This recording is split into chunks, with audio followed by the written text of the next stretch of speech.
হাওর যেন এক অফার জলরাজ্য, যেখানে আকাশ মিশে যায় পানির সঙ্গে। বর্ষার সময় হাওর রূপ নেয় এক সমুদ্রের, চারিদিকে শুধু জল আর জল। সূর্যাস্তের সময় হাওরে রঙের খেলা যেন ক্যানভাসে আঁকা স্বপ্ন। হাওরের মানুষ জীবন কাটায় নৌকায়, তাদের সকাল সন্ধ্যা উৎসব সব জলের সাথেই। মাছ ধরাই জীবিকার প্রধান অংশ, অথচ সেটা যেন এক শিল্প। নৌকা বাইচ, পাট শ্বাস আর বাঁশের ঘর হাওরের নিজস্ব সংস্কৃতি। শীতকালে হাওরের অতিথি ফাঁকির মেলা, যেন জলেই বসে ফাঁকির দেশ। মাছ, পাখি, জলজ উদ্ভিদ, হাওর এক জীবন্ত প্রাণভূমি।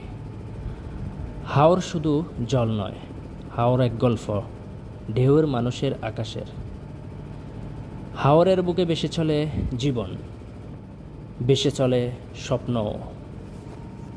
যারা এখনো হাওর দেখেন নাই তারা চলে যান কিশোরগঞ্জ। ওখানে নিকলি হাওর, মিঠামইন, অষ্টগ্রাম, সব জায়গায় হাওর আর হাওর।